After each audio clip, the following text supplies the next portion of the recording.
Tenemos la presentación de Ángel. No. No la mandó. Listo. Bueno, yo quiero invitar a Ángel Camacho y un poquito contar sobre Ángel.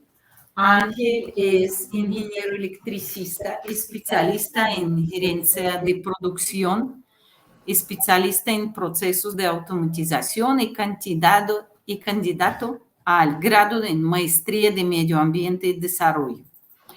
Ángel fue iniciador y gestor de proyecto corporación. ¿Sí me fue? Corporación Computadores para Educar y fue asesor del Centro Nacional de Aprovechamiento de Residuos Electrónicos, CENARE. Desde el año 2015, Ángel es asesor y consultor del Ministerio de Medio Ambiente y Desarrollo Sostenible y participó y de alguna forma fue coautor de la Política Nacional para Gestión de RAE y formulación del Decreto 284, o sea, de las normas relacionadas con residuos de aparatos eléctricos y electrónicos. En este momento, Ángel es el que está trabajando en la publicación y legalización de las normas reglamentarias de la política de RAE, que es resolución de RAE que todos tanto esperamos, y Ángel nos va a contar un poquito sobre esos últimos desarrollos y qué es lo que nos espera, si Dios quiere y permite, a partir del próximo año. Gracias, Ángel. Bienvenida. Gracias, Elena. Muy buenos días para todos, damas y caballeros. ¿Me escuchan bien?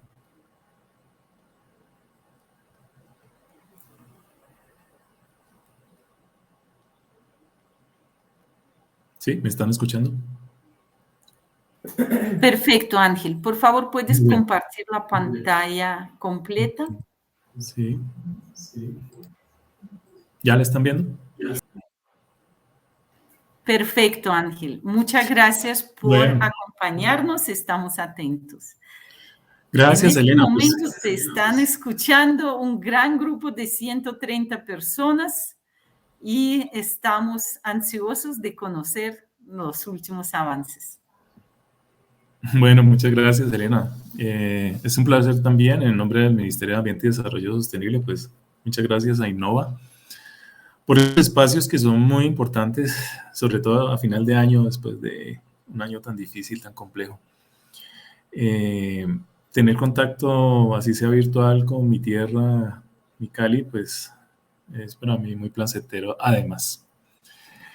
Bueno, pues como les contaba Elena, un poco en el perfil que leyó acerca de mí, pues he venido trabajando en el Ministerio de Ambiente y Desarrollo Sostenible por ya casi unos 6 años en todo este proceso de desarrollo, no solamente normativo en materia de la gestión integral de los residuos de aparatos eléctricos y electrónicos, sino más allá, que es el tema de política. O sea, las políticas públicas bien entendidas permiten a los gobiernos poder entonces resolver problemas de una manera pues, asertiva, de una manera sistémica, y esta problemática de los residuos de aparatos eléctricos y electrónicos de ahora en adelante, RAE, bueno, deberíamos decir RAE, pero abreviemos RAE, que pues, creo que para todos ustedes puede ser sensible desde el punto de vista de su quehacer diario, pues genera grandes retos y grandes oportunidades. Por eso pues se ha titulado esta presentación en ese sentido. Claramente Colombia es hoy por hoy un país líder en América Latina en política y en el desarrollo normativo en esta materia. Tenemos una política ambiental para la gestión integral de estos residuos desde el año 2017 que traza ese derrotero que debemos transitar no solamente el sector, digamos, productivo encabezado en lo que se conoce como los productores de aparatos eléctricos electrónicos, que son quienes los importan, quienes lo fabriquen, quienes lo pongan realmente en el mercado colombiano, inclusive con procesos de remanufactura, sino también los otros actores de la cadena de valor, la cadena de distribución y de comercialización, los gestores, las instalaciones que van entonces a recibir estos aparatos, los van a manejar y en la mayor medida los van a aprovechar.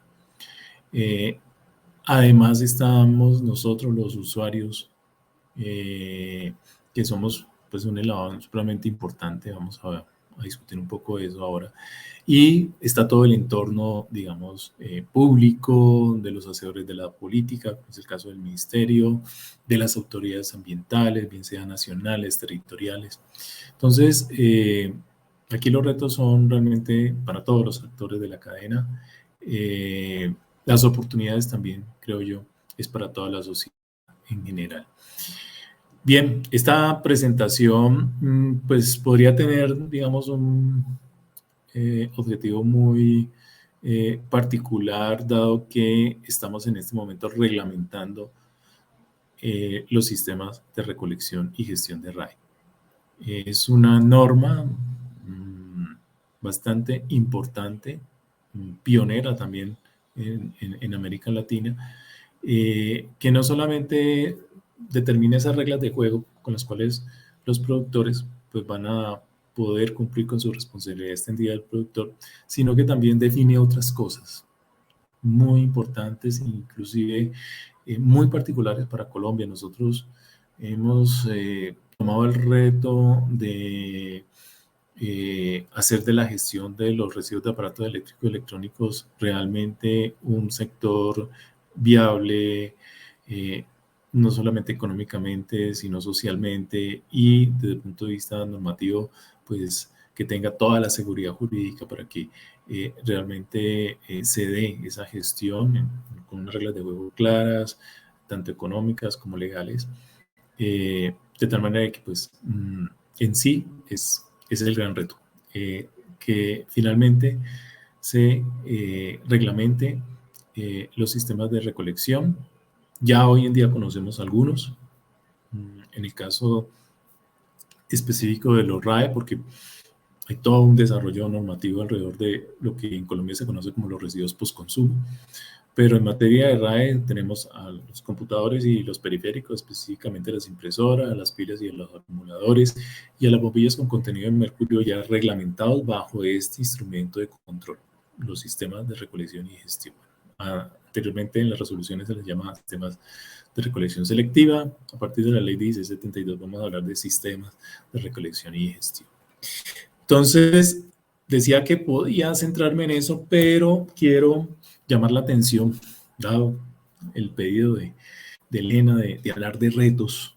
Y bueno, aquí hay mucho que decir, pero yo creo que sería conveniente empezar por el paradigma de la economía circular. Creo que todos ustedes han escuchado esto. Estamos precisamente como cualquier fenómeno paradigmático que hace un cambio en la forma de pensar, hablando de economía circular. Claramente, pienso yo, es una forma en que los modelos clásicos, neoclásicos de la economía tratan de acercarse hacia la sostenibilidad. Y se habla de nuevo paradigma cuando desde hace mucho rato se conoce este tipo de estrategias. Desde los albores de la economía industrial se habla de cómo imitar, de la mémesis de la naturaleza, porque esto no es más que imitar cómo funciona la naturaleza, cómo es un ecosistema, en donde todos los individuos cooperan, ¿sí? En donde todo se interacciona con todo, en donde el ecosistema a su vez interacciona con otros ecosistemas y con su entorno. Pero pues digamos ya aplicado a la economía y a los productos y el ciclo de vida de los productos, pues creo que todos conocen o han visto este diagrama de la Fundación Ellen MacArthur, en donde pues nos da cuenta de precisamente estos circuitos, ¿no? De esta forma mediante la cual vamos a mantener el valor de los materiales dentro de la economía, dentro de los ciclos productivos. Pero no me voy a detener en mirar un poco, mirar los ciclos, vamos a ver para los RAE más adelante. Ustedes pueden observar allí pues, esos circuitos, esos círculos que pues, dan cuenta de precisamente esa circularidad. Pero yo quiero llamar la atención sobre algo que pues, puede ir en contra de, precisamente de un movimiento paradigmático, y es si la circularidad es igual a sostenibilidad. Porque pues nos están vendiendo de que la economía circular nos va a salvar. Tal vez el agotamiento de ciertos materiales se van a poder resolver a través de la economía circular, claramente, si mantenemos, como su nombre le indica, como es su misión, los materiales dentro del circuito económico, pues va a disminuir la presión, ¿cierto?, sobre la explotación de nuevos materiales, de las materias primas. Pero hay estudios, autores que piensan que pues, todo tiene un límite y que tal vez la circularidad pues, tampoco sea para llegar a esa sostenibilidad que necesita y anhela el planeta. Esta pregunta lo voy a mencionar ahora, lo hace Antonis Mavropoulos. Este es un libro interesante. Tiene que ver con economía circular, pero en el ámbito de la industria 4.0. Ahora les voy a mencionar un poco, porque esto tiene que ver con aparatos eléctricos y electrónicos y bastante. Pero lo que realmente se pregunta uno, bueno, listo, ponemos entonces a circular los materiales. Quiere decir que dentro del ciclo de vida del producto, una vez el producto termina su vida útil, o más bien el usuario tiene la percepción de que ese producto no sirve más. Hablemos de un aparato eléctrico electrónico, un celular, un teléfono móvil o un televisor. Entonces, una vez uno tiene esa percepción, pues lo descarta. En el momento en que se descarta, pues legalmente se convierte en un residuo. Y pues la idea sería entonces tomar ese aparato y aprovechar pues, todo el contenido de materiales y de esa manera introducirlos mediante procesos de reciclaje, ¿cierto?, para la fabricación de nuevos aparatos o otros productos. Y eso está bien. Sin embargo, hay algunos fenómenos allí que hacen que precisamente esto no sea 100% eficiente, en el sentido de que pues toda la materia que entra es igual a la materia que sale, claro, pero hay que tener en cuenta la física, precisamente la segunda ley de la termodinámica, ¿cierto?, la ley de la entropía. Tenemos que tener en cuenta de que no todos los procesos son 100% eficientes. Yo no sé si se acuerdan cuando estudiamos en física, por ahí la famosa máquina de Carnot, ¿cierto?, la máquina ideal. ¿De qué estoy hablando? De que hay pérdidas, de que hay fugas, ¿cierto?, de que hay degradación, de que hay entropía, de que hay caos. Entonces, los materiales no se van a mantener por todo el tiempo hacia el infinito dentro del circuito económico, porque se van degradando, porque hay pérdidas, y de esa manera pues se van a necesitar nuevas materias primas, nuevos flujos. Entonces esa es una consideración interesante, que una de las tantas que hay que tener en cuenta frente a la circularidad. Sin embargo, en materia de aparatos eléctricos electrónicos, pues genera unas grandes oportunidades, como vamos a ir mirando. Precisamente esta transición, ¿cierto?, hacia las tecnologías bajas en carbono, todo lo que tiene que ver con las estrategias de lucha contra el cambio climático, están llevando a que haya un crecimiento en ciertos materiales o minerales necesarias precisamente para esa transición. Si vamos a dejar de usar carbón, petróleo y gas para generar energía, y lo vamos a hacer a través de energías no convencionales, por ejemplo, a través de energía fotovoltaica, pues vamos a necesitar celdas fotovoltaicas, y las celdas fotovoltaicas pues se fabrican de ciertos materiales que van a tener entonces en este momento una mayor presión por el mercado, lógicamente. Vamos a necesitar, por ejemplo, baterías de litio, ¿cierto?, para el almacenamiento de la energía. Y en esta gráfica también precisamente fue la presentación del libro que les acabo de mostrar, La Industria 4.0 y la Economía Circular. hacia un futuro sin desperdicios o un planeta derrochador, en donde el autor nos muestra pues, esta gráfica que me pareció muy interesante, la copia tal como la pusieron originalmente, en donde vemos precisamente que esa transición está llevando a que materiales o minerales como el litio, el cobalto, el grafito, el indio, el vanadio, el níquel, silver, la plata, perdón, vayan a aumentar vertiginosamente. Esta gráfica muestra la transición de los requerimientos, la necesidad de estos minerales desde el año 2017 hasta el año 2050. Entonces vemos ahí unos incrementos bastante fuertes. 965% para litio. Uno pensará, ¿y por qué hay que usar litio? Pues vienen las baterías de litio. Ustedes saben que estamos en esa nueva generación de baterías y que cada vez se están requiriendo baterías de litio para movilidad eléctrica, ¿cierto? Tenemos que hacer la transición a la movilidad eléctrica, se están usando las baterías de litio para las instalaciones fotovoltaicas, todos los aparatos, la tendencia de los aparatos eléctricos, mejor los electrónicos, además del Internet de las cosas y de otras tecnologías 4.0, es a la portabilidad. O sea, cada vez los aparatos hacen parte casi de nuestra vestimenta, ¿cierto? Hablamos de aparatos vestibles inclusive. Entonces, esa portabilidad lleva precisamente al uso de baterías. Entonces, observen que, perfecto, vamos a dejar de consumir carbón, petróleo, gas, vamos a dejar de emitir claramente a la atmósfera. Eso es un proceso importante, pero aparece entonces la presión sobre nuevos materiales. Y también todo el advenimiento, porque tome esta referencia, la famosa industria 4.0, la hemos escuchado, sabemos que en Medellín pues, son pioneros, hay todo un desarrollo al respecto. Bueno, esto es como la economía circular. Los aparatos electrónicos existen hace bastante tiempo con el advenimiento del transistor, de los circuitos integrados. Desde los años 70 tenemos máquinas, computadoras, y tenemos una gama, digamos, de este tipo de aparatos.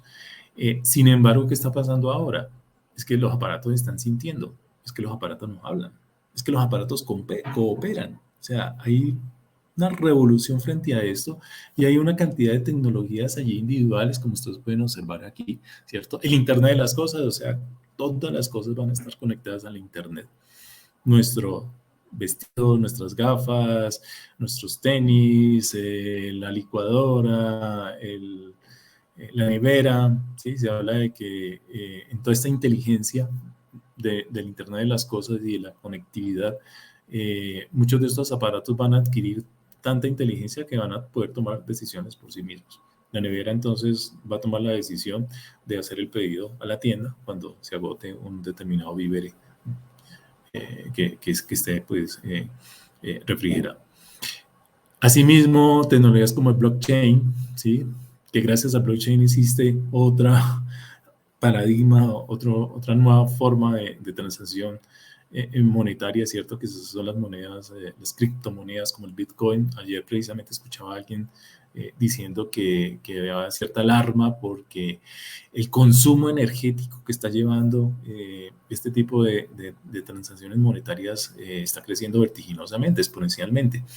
Y es que para que el Bitcoin funcione son una cantidad de máquinas, ¿cierto? Trabajando, encriptándose unas con otras para que pues tenga la seguridad y se pueda configurar esa transacción, digamos, digital. Y el mismo Internet, ¿no? Creo que no demora en salir los estudios de lo que ha dejado, digamos, la pandemia, el confinamiento y la virtualización del trabajo, teletrabajo, en fin, en gasto, digamos, energético, en gasto de máquinas. Entonces, ahí aparece lo que los economistas llaman el efecto rebote, ¿sí? Hacemos aparatos más pequeños, más eficientes, consumen menos energía, pero se consumen más. Y entonces se compensa ese crecimiento, digamos, individual en el consumo energético por el aumento de la demanda. Y así encontrarán ustedes ahí en este gráfico una cantidad de tecnologías. Pero ¿qué tiene que ver esto precisamente con lo que nos atañe ahora? Y es eso. todas estas tecnologías están basadas en aparatos electrónicos, están basadas en computación, están basadas en informática, están basadas finalmente en microprocesadores, en chips. ¿Sí? Es la tecnología digital la que nos ha permitido todos estos avances vertiginosos, es haber cogido todas las variables físicas y haberlas podido digitalizar, y al digitalizarlas pues las podemos entonces manejar computacionalmente como unos y ceros. Entonces, ese efecto rebote está llevando a que precisamente se vaya incrementando el consumo y la generación de ciertos corrientes de residuos. Aquí también el mismo autor llama la atención de estas cifras, ¿sí? Cómo hay más residuos. Cada vez se van generando más residuos, claro. Más paneles fotovoltaicos, ¿sí? 80 millones de toneladas hacia el 2050, por supuesto, ¿sí? Así tengan un ciclo de vida o un tiempo de vida útil bastante largo, podemos hablar de 25 hasta 30 años para un panel fotovoltaico, pues los que se fabriquen hoy y se pongan en uso hoy, pues precisamente en el 2050 se están generando. Y así toda una cantidad de aparatos, aquí están los famosos vestibles, pues ya tenemos el reloj, las gafas, en fin, seguramente nuestra ropa, ahora andamos con monitoreo de nuestros signos vitales a través también de teléfonos y de otro tipo de dispositivos, los drones, ¿sí? Van a reemplazar ciertas labores de distribución, por ejemplo, en fin, toda una cantidad de advenimientos tecnológicos y de cambios, digamos, de cómo hacemos nuestras actividades diarias, pues simplemente conllevan a la generación de más residuos, pues por la simple razón de que necesitamos más aparatos, ¿cierto? Más chips, más equipos para poder llevar a cabo estas labores.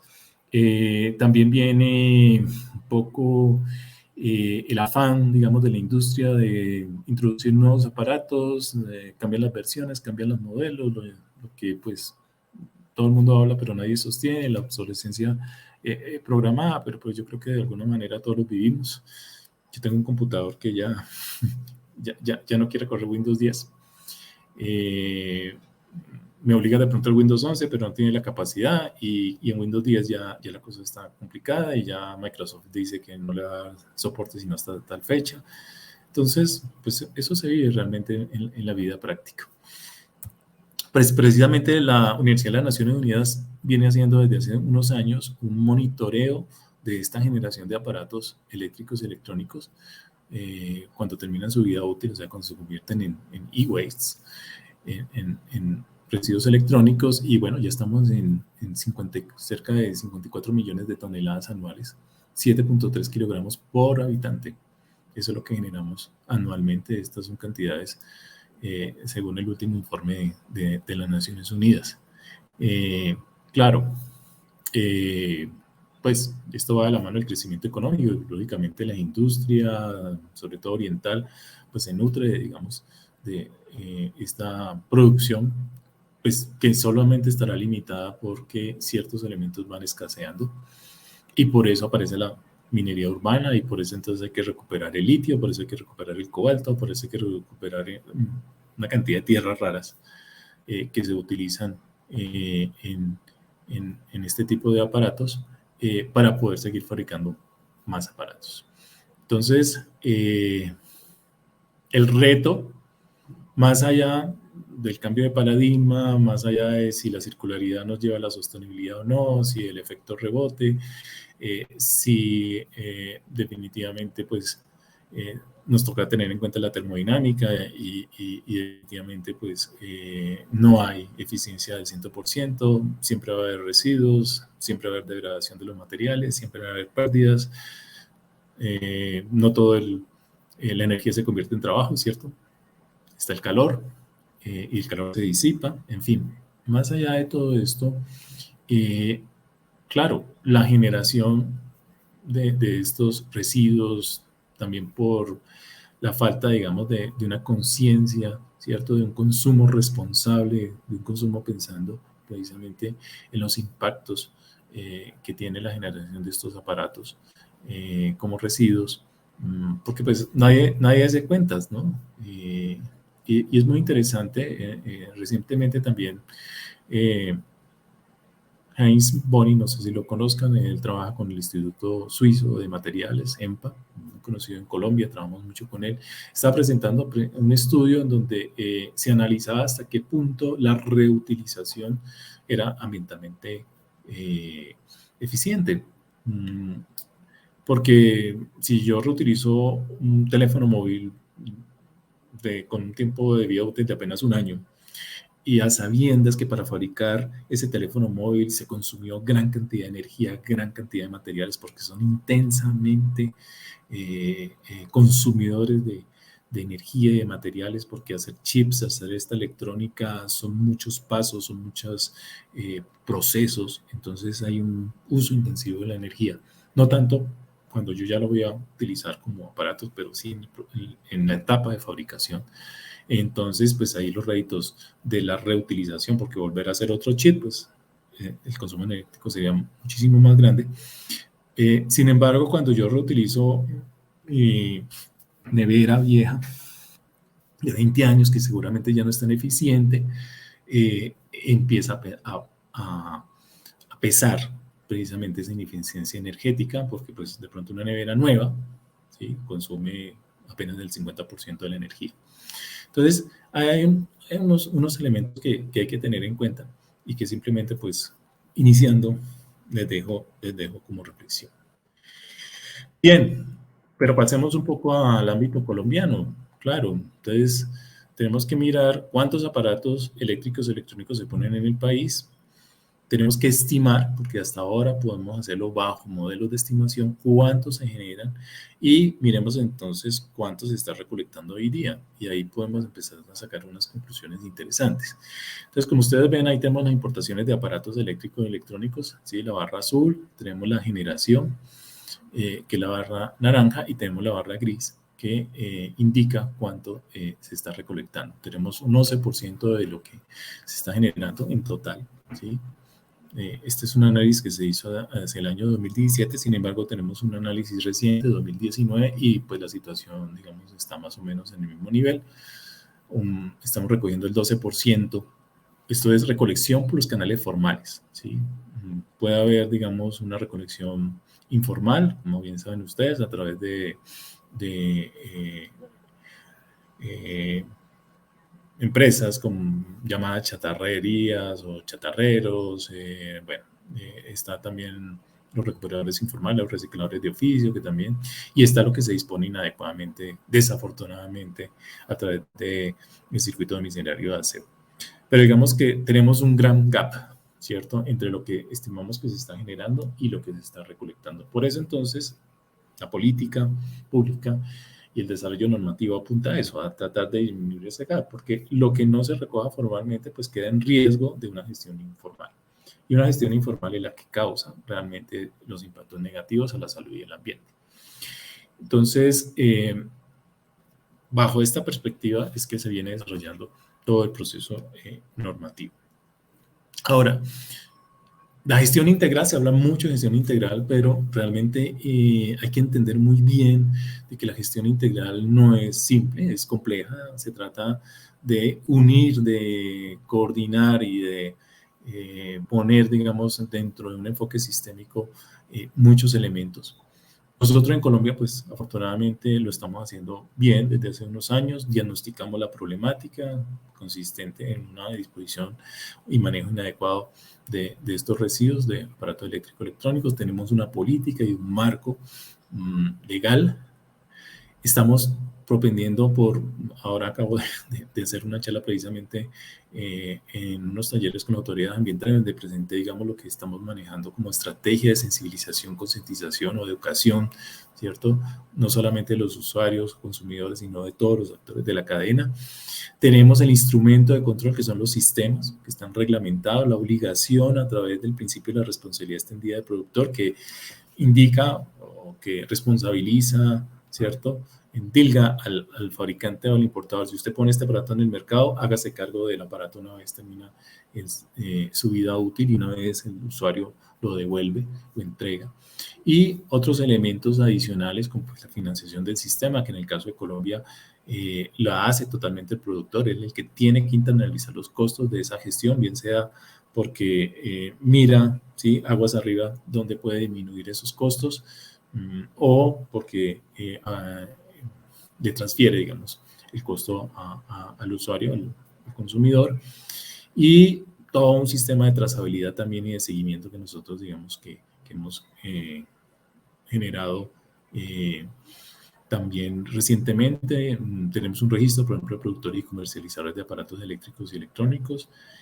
Mediante ese registro, pues vamos a hacerle seguimiento a quién pone en el mercado, quién importa, quién fabrica, quién exporta. Al final, saber cuáles aparatos quedan en el mercado colombiano, y de ahí en adelante vamos a ver entonces cuántos de esos aparatos se recogen, cuántos se gestionan a través de las empresas o instalaciones gestoras, cuánto queda en el país, cuánto se exporta. Todas esas cifras es un reto también, ¿sí? Y en este momento estamos llevando a cabo eso, esa integración de información para poder entonces tener la absoluta trazabilidad. Bien. Continuando ahí con la economía circular, pero entrando en algunos detalles bien interesantes. Ya hablamos entonces de no solamente de las 3 R's clásicas, ¿cierto? En orden, digamos, de rédito ambiental, que serían reutilizar, primero confundimos un poco reutilizar con reciclar, en fin, eso es importante, ¿sí? La reutilización conlleva a seguir utilizando el mismo aparato para los fines originales, ¿sí? Habría una, digamos, desviación que sería readaptar, en donde yo puedo utilizar un aparato para otros fines, pero pues conserva, digamos, su funcionalidad inicial. Pero pues la idea es primero reducir, luego reutilizar y finalmente reciclar. Pero ya estamos hablando de otras R's, todas, como se observan aquí. Bueno, está rehusar con H, que es realmente como se debe escribir, que sería rechazar. Rehusar sin H no existe en español, realmente es un anglicanismo. Se debería decir reutilizar. Tenemos entonces repensar, reducir, reutilizar, reparar, reacondicionar, remanufacturar y redactar. Sí, estas son todas las nuevas R's que propenden entonces, porque en su concepción original, pues los materiales se mantengan dentro del ciclo económico. Y aquí hay unos ciclos, digamos, internos. Nosotros, desde la política nacional, ya vislumbramos algo que en este momento está pasando, y es que en la extensión de la vida útil de los aparatos, ¿sí?, que puede ser una estrategia de prevención, o sea, no se genera el residuo en la medida en que nosotros mantengamos el aparato funcional, lo estemos utilizando, y no tengamos que comprar otro aparato y tampoco tengamos que descartarlo. Entonces, en esa extensión de la vida útil, yo como usuario, como propietario, pues juego el papel preponderante. Yo soy el que decido si lo mando a reparar, si hago un mantenimiento preventivo, mantenimiento correctivo. Bueno, ahora se habla hasta de predictivo, en fin, adecuado, de acuerdo a como lo indica el fabricante, y de esa manera pues preservo la vida útil del aparato. Pero otra cosa es cuando ya el aparato se descarta. Entonces ya estamos en el ámbito del residuo. Y una vez se descarta el aparato, cambia un poco la visión. Hace 20 años, yo, como ustedes escucharon ahí en el perfil, trabajé para Computadores para Educar.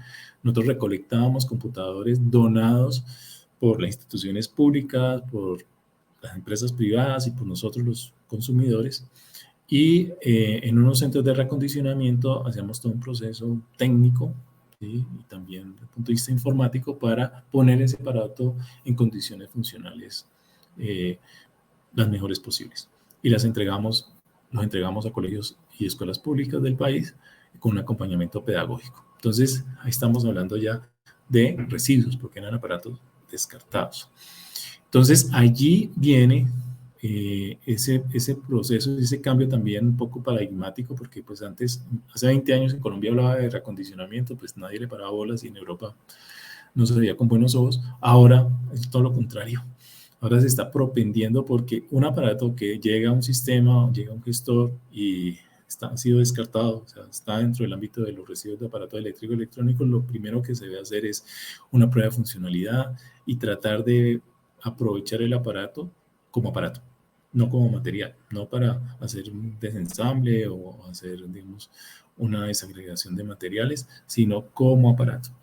Entonces, nosotros ya lo hemos vislumbrado aquí en la política nacional, este gráfico de la política nacional, entonces aparece la preparación para la reutilización como una fase importante, y esto es uno de los retos, tal vez ya el segundo reto que yo mencionaría, y es que cada vez, ¿sí?, debemos estar propensos a poder entonces preparar para la reutilización. Preparar para la reutilización no es más que, ¿sí?, analizar el aparato desde un punto de vista técnico, también cosmético, inclusive, pero más que todo funcional, para ver si podemos seguir utilizándolo, si debemos repararlo, si podemos reacondicionarlo o si es necesario manufacturarlo en caso tal que el aparato se desbarata completamente, se vuelve a ensamblar y se hace, digamos, una prueba funcional completa.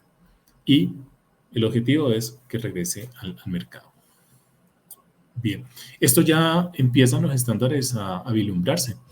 Esto es el estándar de la ITU, de la Asociación Internacional de Telecomunicaciones, en donde dice cómo ya cambió la visión precisamente con el paradigma de la economía circular de la reutilización. Antes, digamos, el aparato que era devuelto, entregado, ¿sí?, por el usuario a una instalación de aprovechamiento, lo primero era desensamblarlo totalmente, ¿sí?, y una vez desensamblado se buscaba entonces hacerle de pronto un test a ciertas partes, las más valiosas, y dependiendo del resultado del test, o podía ir a un reacondicionamiento para una futura reutilización, o finalmente se convertía en materiales recuperados de los constituyentes de esa parte o de ese componente.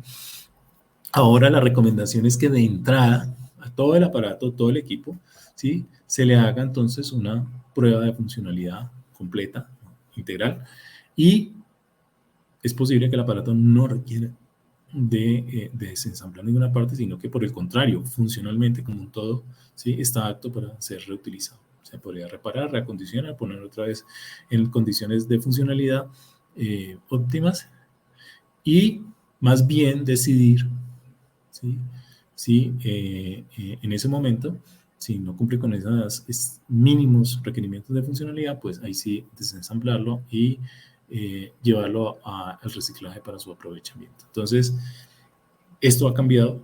Como les digo, hace 20 años hablar de reacondicionamiento no se veía con buenos ojos, pues pareciera que era más costoso, que era inútil, que pues comprar aparatos nuevos era mejor, más baratos. Además estaba la idea de que cada vez los aparatos iban a ser de menor precio.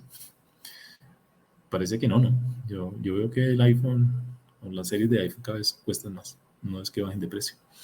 Entonces, más bien mantienen como a estabilizarse. Entonces, no hay tal. Económicamente es mucho más rentable, ¿cierto? Un aparato en el mercado de segunda usado, que seguramente el balance obtenido de la recuperación de los materiales, a sabiendas que en la recuperación de materiales hay que gastar energía, hay que gastar mano de obra, hay que gastar instalaciones, costos fijos. Bueno, los que son gestores conocen muy bien económicamente cómo es la cosa. Entonces, les comentaba que nosotros tenemos una política nacional que ya estaba desde el año 2017 orientada hacia la economía circular. Tiene un plan de acción con unos objetivos, 4 objetivos, tiene unas estrategias, en fin. Lo importante aquí es que además de ser una política con un objetivo ambiental, ¿sí?, encaminado a promover esa gestión integral con todos esos réditos que tiene, pues también la idea es incentivar el aprovechamiento de los RAI, hacer de esto un negocio, un sector viable, con desarrollo económico, con transferencia de tecnología. Y la verdad, y muchos gestores lo podrán dar fe de eso, al tener una reglamentación y unas obligaciones para estos fabricantes o importadores, a la red de distribución, a los usuarios o consumidores, frente a qué hacer con el residuo y poderlo entonces aprovechar, se han venido generando una cantidad de desarrollos y de transferencias tecnológicas muy importante, y no es uno de esos casos, me agrada mucho decirlo, que ha buscado precisamente basada en la reglamentación y en todas estas directrices de política, cómo entonces agregarle valor. Porque esto parece que fuera como los commodities, ¿cierto? Exportamos petróleo para después comprar gasolina.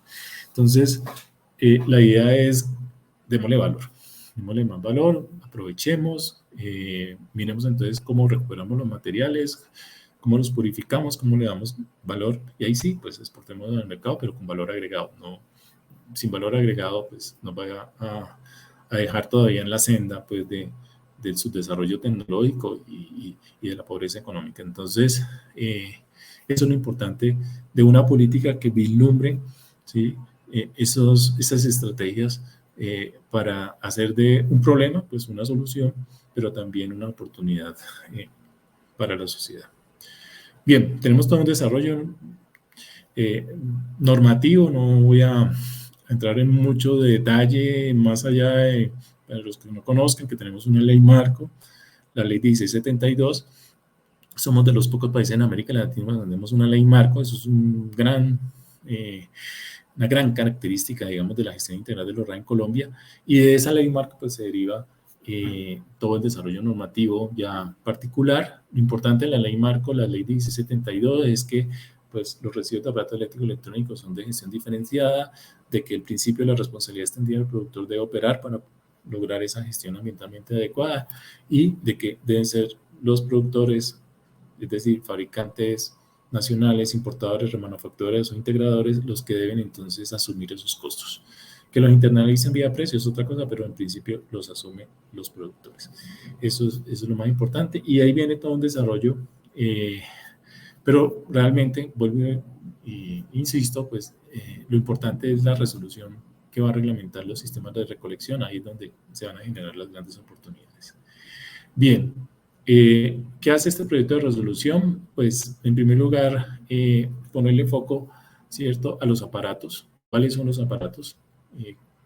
Darle la seguridad jurídica a todo el sistema de qué productos se consideran aparatos eléctricos y electrónicos de acuerdo con la definición de la ley de 1672, clasificarlos. Es muy importante la clasificación para poder manejarlos, para poder hacer trazabilidad. Entonces tenemos una clasificación en unas subcategorías, 33 subcategorías, pero tenemos, digamos, antes de eso, otra categorización, y es que hay unos aparatos de consumo masivo y otros aparatos de uso industrial o profesional. ¿Para qué se hace esto? Porque digamos que también por gradualidad y un poco por el principio de proporcionalidad y racionalidad, no se puede obligar a todos a implementar un sistema de recolección. Me refiero a, por ejemplo, a cada importador. Ahora que estamos en esto del Black Friday y bueno, el día sin IVA, cuando compramos, por ejemplo, por Amazon o desde el exterior, nosotros somos los importadores del aparato. Entonces, si no miramos cómo graduamos esto, pues estaremos todos obligados. Entonces, la idea es que los aparatos de consumo masivo, los que usamos, como su nombre lo indica, en los hogares, en las empresas, en las instituciones públicas, y que generan unos grandes flujos de residuos, pues estén entonces bajo la lupa de la Autoridad Nacional de Licencias Ambientales y les haga seguimiento y control a esos sistemas. O sea, implementen sistemas. ¿Por qué sistemas? Porque no es fácil. O sea, yo traigo en un contenedor unos aparatos, pero yo los distribuyo por todo el país. Entonces hay una desagregación de la distribución por todo el país, y esa cadena inversa logística pues es igual de compleja. Entonces se requiere de un sistema, se requiere de la acción combinada de varias partes y de varias estrategias, y por esa razón entonces se implementan estos sistemas. Y los residuos, o los aparatos mejor, de uso industrial o profesional, que no van a requerir un sistema como tal, pero ¿sí?, no están exentos de la responsabilidad extendida del producto. Lo que pasa es que van a operar otro tipo de relaciones entre proveedor, usuario, entre importador y cliente. Entonces, eso digamos que es un gran hit, ¿sí?, haber podido desagregar, clasificar, categorizar todos los aparatos desde el punto de vista también del manejo normativo. Bien, vamos a establecer unos requisitos técnicos de operación logística, ¿sí?, porque tenemos unos mecanismos diversos mecanismos, desde puntos de recolección, contenedores, tenemos rutas de recolección selectivas, en fin, podemos tener inclusive hasta drones recogiendo aparatos, residuos de aparatos eléctricos y electrónicos. Entonces, fijamos unas condiciones mínimas para que eso se dé de manera ambientalmente adecuada, para que no haya riesgos, ¿cierto?, a la salud o al ambiente. Y pues eso ya de otro lado, pues a través de estándares internacionales adoptados por estándares nacionales, como son las normas técnicas colombianas, pues ya tenemos estandarizado, ya tenemos esos mínimos y esas buenas prácticas, tanto técnicas como ambientales, ¿sí?, para hacer la gestión de estos residuos. Entonces tenemos dos normas NTC, 6532.1 y 2 del año 2019, una relacionada con la logística y otra ya con el tratamiento, son voluntarias. Sin embargo, digamos, vía resolución, muchos de estos requisitos pues van a estar, digamos, también exigidos, por lo menos los mínimos, y de esa manera pues vamos a asegurar que la gestión se dé, digamos, en unos términos adecuados. Bien, la lista de aparatos eléctricos y electrónicos pues ha sido un gran desarrollo en el país. De esa manera podemos establecer realmente qué productos se consideran o no un aparato. Hay a veces unas zonas grises, a veces no es tan fácil. Hay que irse a la definición, pero ya lo hemos hecho y lo hemos hecho de tal manera de que están estos aparatos identificados por la subpartida arancelaria, que pues hace parte del sistema internacional de designación de mercancías, o sea, es un lenguaje común, universal, utilizado por todos, y ya hay, digamos, referencias cruzadas con la codificación de productos, en fin, o sea, con los que se fabrican aquí nacionalmente. Entonces tenemos eso con el SIU, o sea, ahí tenemos una manera fácil de correlacionar todo, de tal manera que queda la seguridad jurídica muy clara de cuáles son los aparatos y quiénes son los obligados a cumplir con la reglamentación en esta materia. El otro gran hit ha sido la evaluación multicriterio. Todos estos productores que pueden de manera colectiva, o sea, asociados bajo un fin común con otros para recolectar y gestionar sus aparatos, o quien lo quiera hacer de manera individual, se les establece unas metas de recolección, y ahora vamos a ver un poco por qué es necesario esas metas de recolección. Bueno, creo que ya lo vieron en la primera diapositiva donde mostré ese gap que hay entre la generación, o inclusive la puesta en el mercado y la recolección misma. Entonces, había que evaluarlos y se inventó esta metodología, porque realmente es un invento colombiano. Bueno, con muchos amantes, pero también con muchos detractores. Sin embargo, es una manera, pienso yo, muy objetiva de evaluar los sistemas que va a propender para otras cosas. Y aquí es lo interesante. O sea, claro, la finalidad de cualquier sistema, de cualquier productor, de cumplir su responsabilidad extendida del productor, es recoja los residuos que se generan. Ok. Pero en ese quehacer, pues tiene que hacer sensibilización a los usuarios, tiene que hacer concientización, tiene que difundir su programa, ¿cierto?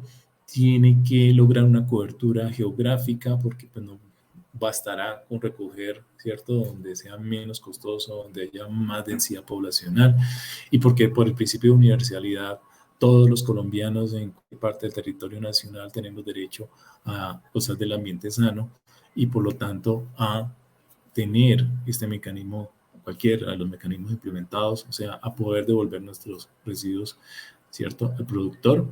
Entonces, en todos esos quehaceres, pues se generan gastos, todos son costos operativos y administrativos, y lo que propendemos por aquí es reconocer de alguna u otra manera toda esa gestión integral que hacen también los sistemas o los productores si son individuales.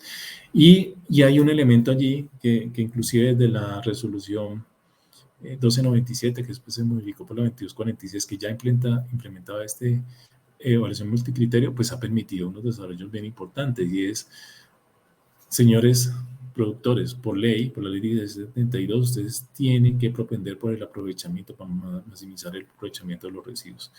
Pero para eso se requiere investigar, pero investigación aplicada, desarrollo experimental, o sea, el que realmente lleva a resultados prácticos. Y porque no los va a poder disponer en rellenos sanitarios o celdas de seguridad, y de pronto pues la exportación pues también genera, bueno, depende, puede ser un balance positivo o negativo, pero la idea, vuelvo e insisto, es mantener o agregar valor a la gestión de residuos en el país, y esto está permitiendo eso, de que se incentive, ¿sí?, la investigación. Cuántas universidades, proyectos de investigación, estudiantes haciendo doctorados, maestrías, en fin, inclusive pregrados, están buscando temas de investigación, y cuánto hemos hablado todo el tiempo de esa desconexión entre la academia, la industria y el gobierno. Pues esto es una oportunidad para que nos conectemos realmente y le apuntemos a eso, a generar valor, a buscar investigar en tecnologías, en procesos, cómo podemos recuperar, cómo podemos aprovechar, cómo podemos agregar entonces valor. Entonces ha sido muy interesante, y tenemos ahora un nuevo elemento, además de estos que eran, digamos, cotidianos, que es la recolección misma, lo que se invierte en información, civilización a los consumidores, la cobertura geográfica. Elemento adicional es el fomento de la economía circular, de todas las R's que hemos visto. Aquellos sistemas que propendan por las R's de mayor rédito ambiental, o sea, por extender la vida útil a través de la remanufactura, a través de la reparación de estos aparatos, van a tener entonces también aquí un incentivo representado en puntaje. Es un puntaje, digamos, para la evaluación. Esto es muy, muy, muy interesante, porque no se trata de recolectar y de reciclar per se, sino que se trata de aprovechar, siguiendo, digamos, la jerarquía de la gestión integral. Para ello vamos a tener unas metas de recolección. También hemos inventado toda una metodología, en fin, para que esto sea gradual, pero aquí lo importante y que quiero resaltar es que por fin tenemos un objetivo de país. Por fin estamos apuntando que a unos corto, mediano y largo plazo, dependiendo de la vida útil, recojamos entonces inclusive la meta que hoy tiene la Unión Europea, que es el 65% del promedio de lo que se pone en el mercado en los últimos 3 años. Estamos adoptando esa misma meta, somos país OCDE, inclusive por esa razón misma, pero lo estamos haciendo de manera gradual, ¿sí?, a 10, 15 y 22 años, o sea, y con unos porcentajes, digamos, bien pequeños al principio, para que haya una curva de aprendizaje, para que haya todo un movimiento, digamos, alrededor de los sistemas, de los usuarios, ¿cierto?, de los gestores, todos apuntando hacia poder ir incrementando estos porcentajes de recolección, incorporando tecnologías, mejorando los procesos. Aquí hay mucho que hacer en logística inversa, ¿sí? Dada la geografía del país, dadas ciertas condiciones, hay unos grandes retos. Y la idea es esa, o sea, igual como se distribuye, igual como un aparato desde el puerto de Buenaventura llega hasta Puerto Carreño, llega hasta Puerto Nariño, porque allá llegan las pilas, allá llegan los electrodomésticos, allá llega el televisor, allá llega el teléfono móvil.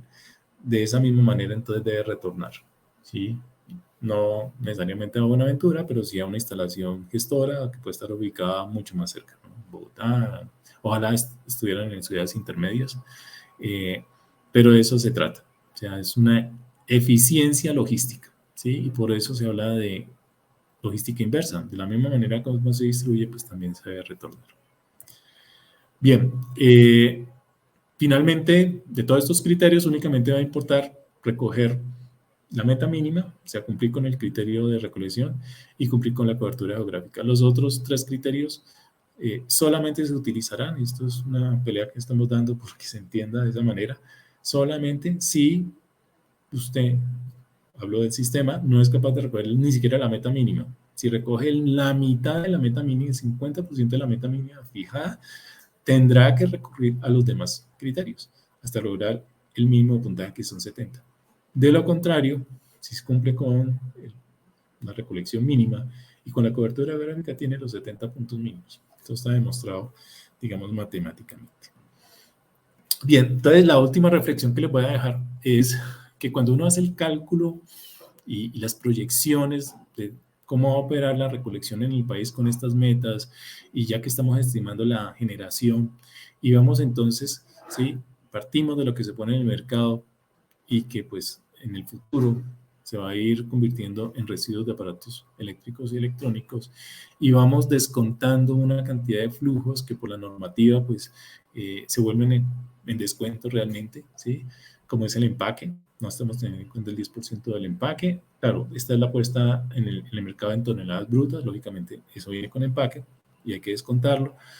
Hay una corrección por el promedio móvil, dependiendo del promedio móvil, pues no se tiene en cuenta la puesta en el último año, sino el promedio móvil 3 años atrás, y dependiendo de esas fluctuaciones pues puede haber también unos descuentos, pero sobre todo las exclusiones de la meta, o sea, la evaluación multicriterio en el primer escenario, o sea, cuando la meta aquí está en el primer año, ¿sí? Estamos hablando por ejemplo del 3%, resulta de que el 95% queda excluido, ¿sí? Y al final, respecto a lo puesto en el mercado, no estamos hablando del 65%, ¿sí? Estamos hablando apenas de un 1,4% el primer año. O sea, es ínfimo. Es para simplemente pilotear, aprender. Los sistemas entonces empiecen a afinar todos sus procesos y queda 98% que ojalá no se vaya a disposición final inadecuada. Ojalá se mantenga en los hogares para que después alimente los flujos en los siguientes años. Y cuando ya lleguemos al 65%, bien sea para vida corta 10 años después, si es en vida media 15 años después, o si es en vida larga 22 años después, con todos estos descuentos, con toda la operación, digamos, que implica el manejo multicriterio, solamente estaríamos recogiendo el 31% de la puesta en mercado. O sea, tenemos 69% de incertidumbre, 69%, ¿sí?, de eso que muchos productores reclaman, y es que yo no puedo hacer más, no puedo recoger más porque el usuario no devuelve. Entonces, tenemos 69% de incertidumbre frente a que el usuario no devuelva, a que el usuario almacene, guarde en su casa, bueno, guarde en sus instituciones, o desafortunadamente se vaya por canales informales, que es lo que tenemos que evitar a toda costa. Entonces, debemos pensar en el ambiente, ¿sí? Debemos pensar en ese 69%. Aquí hay oportunidades también para otros actores sobre ese 69%. Ojalá todo funcionara en el marco de los sistemas de recolección y gestión, para que podamos entonces tener el seguimiento y control, para que podamos tener la trazabilidad, en fin. Está sucediendo muchas cosas hoy en día. Las baterías de plomo ácido, tenemos unos mercados informales que pues por racionalidad económica, pues no importa la ilegalidad, pero pues el homos economicus pues nos está llevando a eso, pues nos ha llevado toda la vida al deterioro ambiental y al cambio climático, precisamente por pensar solamente en el dinero y no en la sostenibilidad. Entonces tenemos ese problema con los negocios informales, con la ilegalidad, con estos flujos, digamos, que no pagan impuestos, que no pagan IVA, o que no acceden a una licencia ambiental, en fin. Free riders también, jugadores que se aprovechan entonces de los sistemas de otros. Tenemos toda una cantidad de factores en contra, pero el reto está ahí precisamente, ¿sí? Y el mensaje final es que está todo por hacer en residuos de aparatos eléctricos y electrónicos. Se va a regular todo lo que usamos en nuestros hogares, de tal manera de que aquí hay una oportunidad para toda la cadena logística inversa, desde la recolección hasta la gestión y el aprovechamiento final. De esa manera, pues pensamos, como se ha venido dando hoy en día. Hoy tenemos más de 40 empresas gestoras licenciadas en todo el país. Tenemos gran cantidad de sistemas, de productores, todo el mundo pensando en cumplir con la norma, no solamente desde el punto de vista de cumplimiento como tal, de evitar una sanción, sino también por responsabilidad social, por responsabilidad ambiental de las compañías, por llegar a ser más competitivos, porque el usuario va a llegar a un momento en que va a escoger entre uno u otro producto dependiendo si o no tiene una gestión, su residuo, va a tener una gestión adecuada de su residuo. Entonces, eso va a ser un factor importante en un futuro. Bien, esto era lo que tenía para contarles. Bueno, creo que estoy sobre el tiempo. De nuevo agradezco a Elena y Noah por este espacio y juegos. Juegos. Soy todo oídos. ¿Tienen alguna inquietud? Muchas gracias, Ángel, por tu maravillosa presentación.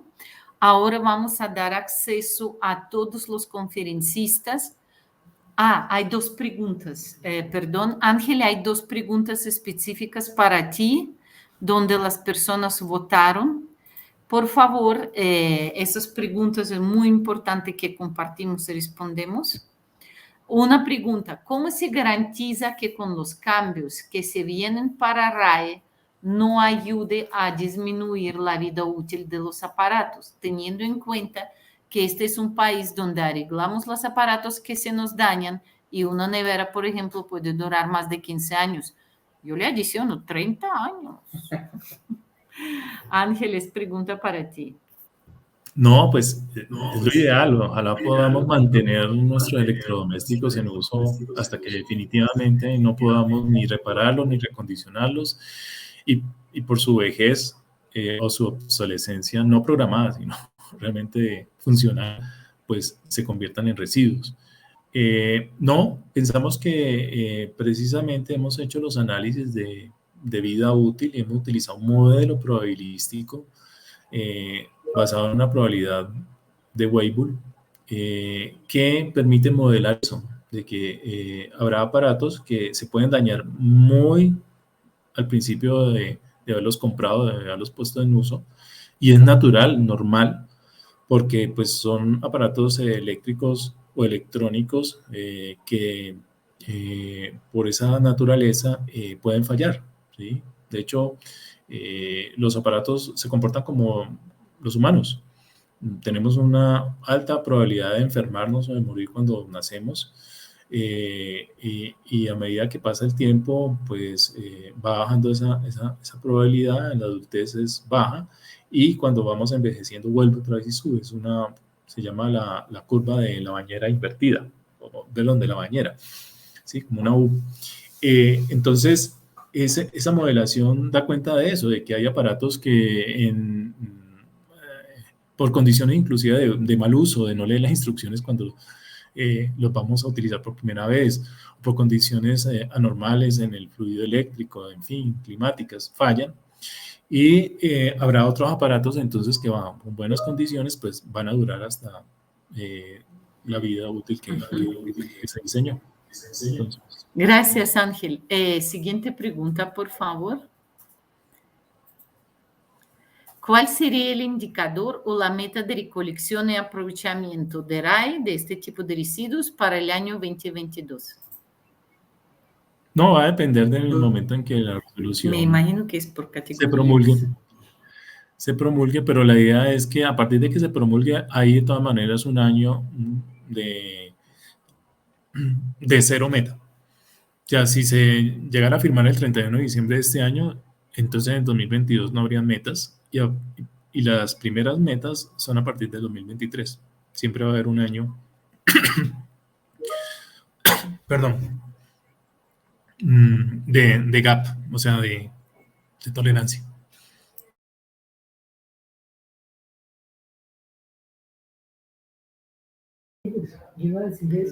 ¿Puedes compartir otra? Ángel. Aló. Señora. Hay una excelente pregunta que te queremos compartir de un participante de Ingeniería Paila. Es una buena práctica, seguramente está hablando de remanufactura y recuperación de aparatos. La duda sería en cuanto al consumo de energía, que sería una limitante. Los equipos modernos vienen con especificaciones de consumo de energía más eficientes. ¿Cuál es tu recomendación? Sí, así es. De hecho, lo nombré cuando hablé de Heinz Bonney. Precisamente ellos hicieron un estudio respecto a eso. Claramente, ciertos electrodomésticos que ya tienen 20 años de uso podrían seguir funcionando otros 10 años, pero su consumo energético ya es tan alto, o mejor, reemplazarlos, porque hay que comparar precisamente con la alternativa de reemplazo, cuando se hace un análisis un verdadero análisis de ciclo de vida. Estos análisis de ciclo de vida son los que dan cuenta de todos los consumos, ¿sí?, energéticos, materiales, en fin, a lo largo de toda la vida útil del aparato. En este caso, puede salir más ventajoso desde el punto de vista ambiental hacerlo. De hecho, tengo una anécdota para contar. Yo tengo una lavadora de hace 20 años. Ahorita hice un trasteo en diciembre, entonces la guardé aquí en Bogotá. Yo estuve en Cali en principio de año. Y cuando volví por mi lavadora, la había dejado de un familiar. La familia me dijo, mire, ¿usted va a cambiar esa lavadora? Le dije, sí, yo tengo ganas de cambiar. Tiene 20 años, una lavadora, puedo decir la marca Samsung, muy buena. Y me dice, vea, vino aquí el técnico a arreglarme mi lavadora nueva. Y me decía, mire, no salga de la lavadora. Esa lavadora es muy buena. Entonces, yo estoy tentado inclusive de preguntarle a Heinz en su momento y decirle, sí, hay un factor adicional y es que el costo de comprar nuevo, cuando uno ve una lavadora nueva vale $1.000.000, nada más la que uno quiere, y de pronto la probabilidad de que falle en un tiempo corto, ¿sí? O sea, la fiabilidad, pues, como existe la idea de que ahora se hacen las cosas menos durables, o realmente es así, podía, digamos, desviar un poco la decisión del usuario, pero en principio, por análisis de ciclo de vida, sí, hay aparatos como estos grandes electrodomésticos de la línea blanca que llega un momento en que ya dejan de ser eficientes o que su reemplazo por un aparato de menor consumo energético hace que la ecuación se balancee o se vaya a favor de reemplazarlo. Gracias, Ángel. Bueno, vamos a terminar la sesión. Ángel, te voy a terminar la sesión, pero al mismo tiempo voy a dar acceso a todos los conferencistas para una sesión general de preguntas. Las personas que están con nosotros, que son bastantes, en este momento estamos en 109 personas, por favor, para hacer la pregunta, o levantan la mano o escriban la pregunta en el chat.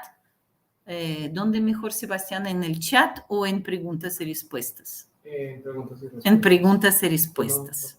No. Sí, estás. ¿Sí está? Sí.